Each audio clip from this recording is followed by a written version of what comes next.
Hello guys, pag-usapan lang natin ang breaking news. Ayon kasi sa bali-balita, viral, ex-mo Catherine Bernardo, bit-bit ni Daniel Padilla si Kyla Estrada sa Japan at nag-date sila.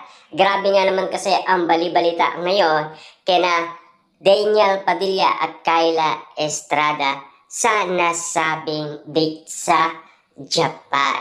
At ang sinasabi, ex-mo Catherine Bernardo, bit-bit ni Daniel Padilla si Kyla Estrada.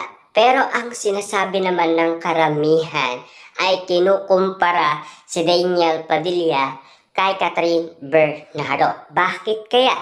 At ang sinasabi nga naman kasi, gaya-gaya daw si Daniel Padilla. Na alam niyo naman siguro, minsan marami ang sinasabi ng karamihan.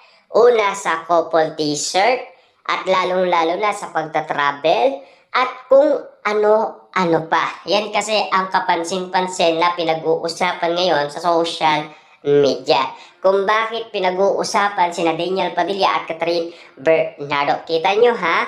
Hanggang ngayon kasi magnet pa rin ang nasabing pangalan ng Katniel sa isa't isa. Hindi mo pwedeng ipag-iwalay ang dalawa kapag napapag-usapan sa ganitong sitwasyon. Na alam niyo naman siguro, pinag-uusapan na nauna daw si Catherine Bernardo at Mayor Mark Alcala sa Thailand. Pero ngayon, napapag-usapan na bit-bit daw ni Daniel Padilla si Kyla Estrada sa Japan. At lalong-lalo na, siyempre, napapag-usapan ang kaguluhan ngayon sa social media na nagbigay si Daniel Padilla ng jowa tip kapag may away.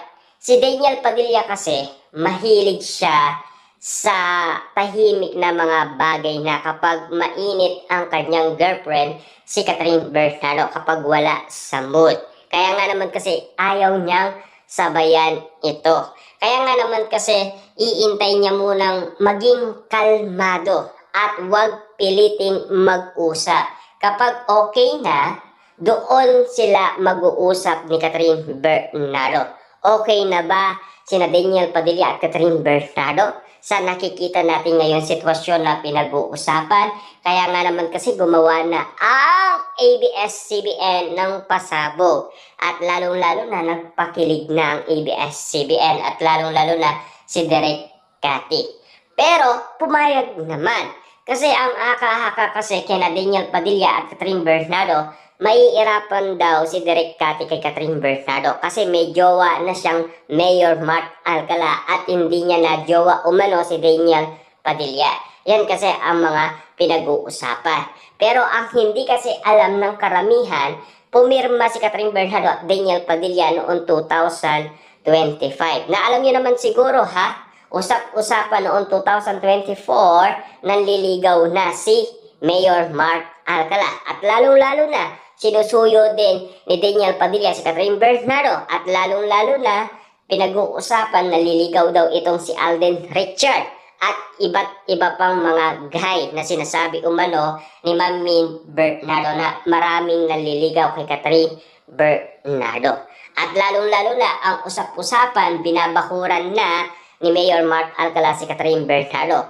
Pero ang usap-usapan, ayaw na daw ni Catherine Bernardo kay Mayor Mark Alcala dahil may napansin na si Catherine Bernardo. Ayon kasi sa bulong-bulungan, may bulong-bulungan naman na may gusto na daw si Catherine Bernardo. Pero may blind item naman na pinag-uusapan ngayon na si Daniel Padilla gusto magpagbalikan kay Catherine Bernardo dahil ba kalmado na at okay na silang mag-usap ulit. Paano nga ba nag-usap sila Catherine Bernardo at Daniel Padilla? Bakit? May numero na ba si Daniel Padilla kay Catherine Bernardo? Yes! Na alam niyo na, siguro binlock niya itong si Daniel Padilla. Pero nakuha pa rin ni Daniel Padilla ang number ni Catherine Bernardo. Hanggang ngayon kasi gamit pa rin ni Catherine Bernardo. Kaya nga naman kasi ang usap-usapan, nag-uusap yata ang dalawa. Kasi naglalaylo na si Daniel Padilla, naglalaylo na rin si Catherine Bernardo. Hindi lang nila kasi sinasabi, alam niyo naman si Daniel Padilla at Catherine Bernardo, punong-puno sila ng sorpresa sa kanilang mga fans, lalong-lalo na sa mga manonood. Kasi nagawa na yan ni Daniel Padilla at Catherine Bernardo sa kanilang mga fans. Bakit nga ba ganyan kasikreto si Daniel Padilla at Catherine Bernardo? Siyempre mga artista. Kasi usap-usapan kapag sabik ang karamihan at naghihintay, lalong-lalo na. Kita niyo naman, Daniel Padilla at Kyla Estrada sinasabing magjowa na daw, pero hindi pa naman umamin. Kaya marami pa rin naniniwala at marami pa rin ang nagtitiwala sa relasyon Daniel Padilla at Kyla Estrada na ang bulong-bulungan nasa Japan ngayon. Pero wala pa naman pag-amin galing kay Daniel at Kyla Estrada. Lalong-lalo na Catherine Bernardo at Mayor Mark Alcala. Ika nga, nauna pa daw ang iwalayan kesa sa pag-amin ng dalawa. Kaya nga naman kasi pinag-uusapan tila sina Daniel Padilla at Catherine Bernardo, parang meron pa ring ugnayan sa isa't isa. Parang lihim lang ang ginagawa nila. Sa katunayan niyan, umamin si Catherine Bernardo, bet na bet pa rin niya si Daniel Padilla. Kaya nga naman kasi hanggang ngayon ay hindi pa rin sila nakaka-move on. Pero ano ba ang ginagawa na Daniel Padilla at Catherine Bernardo? Ibig bang sabihin nito kinakalmado lang nila ang isa't isa? Yan ba ang ibig sabihin ni Daniel Padilla? Pero meron din dating binubulong umano si Daniel Padilla nung siya ay kasama pa ni Catherine Bernardo. Ayon kay Daniel Padilla, kapag daw inagaw na ng iba ang syota mo, siyempre bakit mo pa siya babalikan kung meron na siya, di ba? Yan ang isang Daniel Padilla. Meron siyang isang salita. Pero bakit niya binabalikan kung meron na siyang ibang mahal, di ba?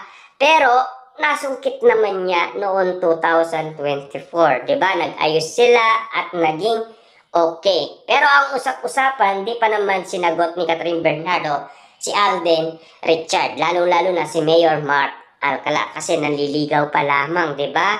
Kaya nga naman kasi ang bulong-bulungan ngayon, tila nagbigay ng kulay sa mga mata ng mga matang lawin, mga marites, mga Dilulo fans at kung ano-ano pa ang mga ibig sabihin nila sa tambalan Daniel Padilla at Kyla Estrada, lalong-lalo na Mayor Mark Alcala at Catherine Bernardo sa kanilang love life. Yan kasi ang mga napapag-usapan.